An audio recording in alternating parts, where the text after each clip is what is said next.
I don't know anybody that doesn't feel good about winning in this battle, in the battlefield, when it comes to child abuse in the sex trade industry.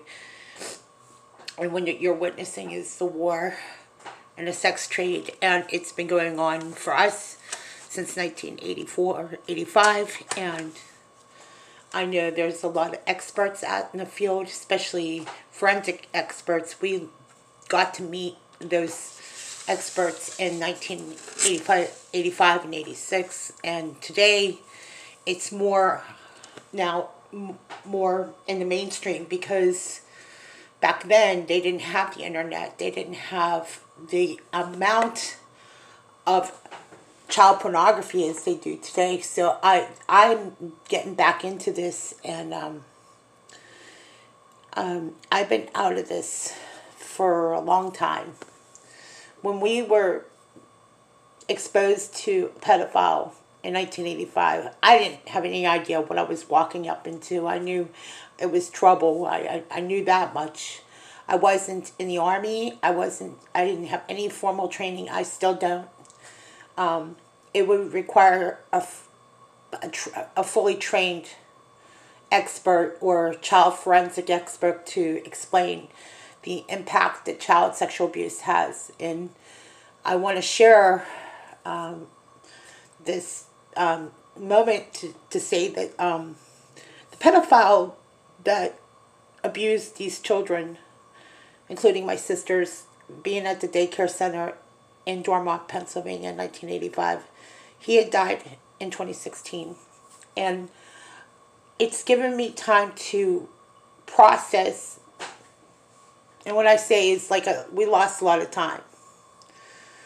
We didn't really live our lives. We've survived, There were also other things that happened. There was other abusers. So please don't think that we're just tackling one topic. We're talking about the sex trade industry and how all this was just it's like being conditioned, and there's a lot of grooming involved, and you'll hear those words very much, how young women or young boys are groomed to be victimized and re-victimized. And so it's not uncommon to be in the pornography industry. It wouldn't be uncommon to slip into the cracks and to have drug problems and all the other problems that come with it, especially if you've been victimized. Because you really are witnessing the real war on sex trade, and some of the brutality described to me by one Navy SEAL. And I will tell you, we probably look at this like anything from, murder to rape. I mean, why else would murder be one of the justifications to shut the victims up? So that's why this war that is being fought in other parts of the world is being fought just like with what's going on with technology. The technology's there, they're going to use it. And it's a $1 billion business, and if you get the facts together and you get the information correct, you will basically know that anyone can be a victim of this if you have children or grandchildren. The war that we've been at, though, is a silent one, because you realize that children are scared straight, and they don't know how to communicate, and they don't have the ability to communicate that somebody has been hurting them unless they physically act out. And that's what happened to a lot of us. At 4 or 5 years old, kids act out. They act out scenes, they act out sex scenes, and that's really the story of child pornography that a lot of people don't talk about, is that what goes on at 5 and 6 years old. Where did they learn it? Most likely, they were victims of child pedophilia, and this has been going on with the Catholic Church in the Pennsylvania region, and there's been a huge bust, several busts, and more busts even now that haven't stopped because of this large, massive pedophile ring It started, I think, about 2015, 2016, when the story we heard Pizzagate come out, and it brought everything to the surface. And I appreciate like Vote, and I appreciate those Pizzagate investigators so much, because they were bringing it to the front mainstream. Ever since that, they tried to silence the Pizzagate investigators, though, by blocking and censoring them. That's when things really went sideways. And I really think that a lot of what you're seeing on the internet is not, it's being exposed. It's just, they wouldn't let the average person have at it, you know. And what I loved about the post, especially now, you can only see them on Patreon, maybe if you're lucky, or I don't know.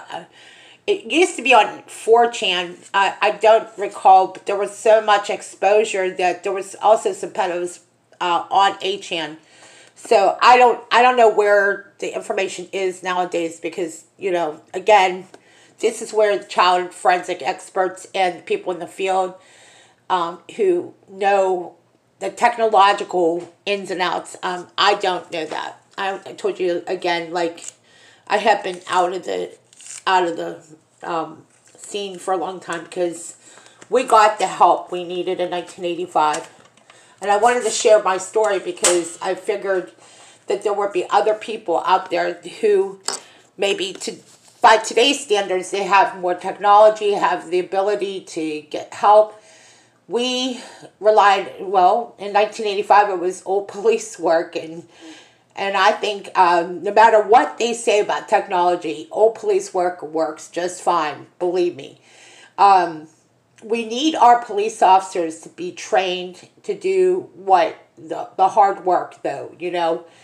And whenever there's a report and your police officers are dispatched to that area, there's always going to be some danger involved. So I think what I like is, what has inspired me is so many of these new groups that sprouted out, like Vets for Child Rescue, which I got this from Vets for Child Rescue. This scene is that they witness the war against child sex trade. They don't realize how rough this battlefield is, and there should be so many warnings, because it could do a lot to you. That it could do a number, like my dad once told me. He said it could do a number on someone mentally. It's emotional.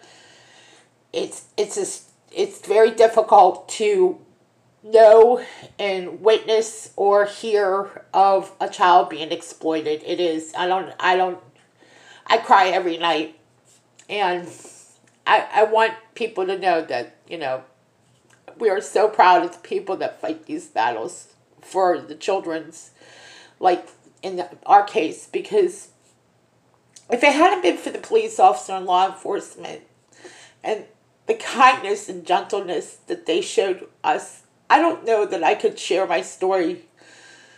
We had detectives from the FBI come to our farmhouse, and it was a long, difficult experience, because they wanted to blame my dad. They were trying to, you know, pin a lot of this stuff on my dad.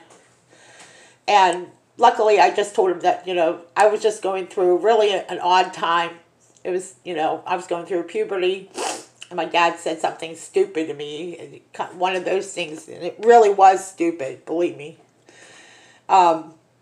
But they wanted to turn the foster parents that I was dealing with at the time, that were abusing my sisters, wanted to twist it around, and they wanted to target my dad, and they turned out to go, that lady ended up going to jail.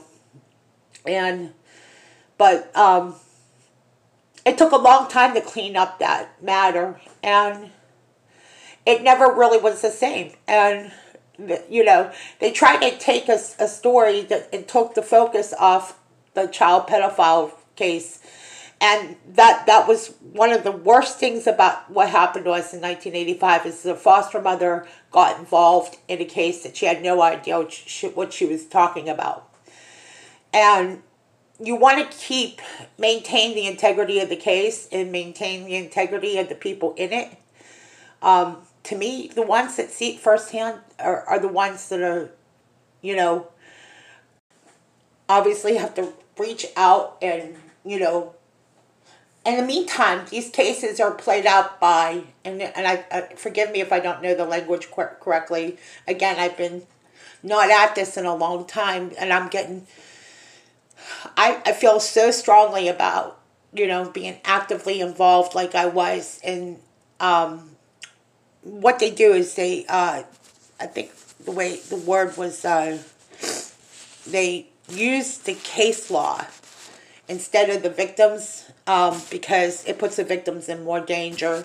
So instead of having the victims go on the stand, or the victims have to, point out the offender, they use case law, and case law at least takes some of the pressure off the victims, that the victims are not in a position where they have to go to court and they don't have to confront the offender.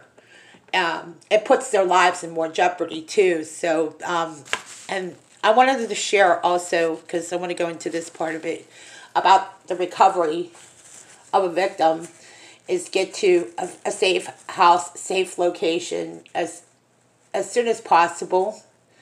And hopefully there'll be funds available to these safe houses where the victim can recuperate and, get the help they need. That was one of the things that happened to me in 2008. I finally got help.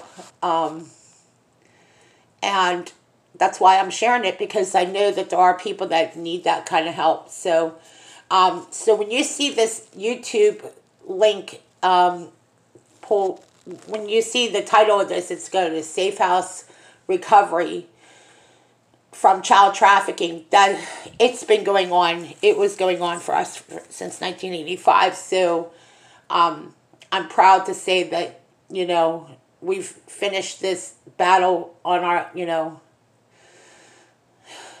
this battle's over for us, like we can recover and heal. And I am sorry that anyone was exposed to these type of criminal things that are going on as we speak. So that's why the work of the forensics experts and those people that do the work in law enforcement, Vets for Child Rescue, the things that you do, you make me proud.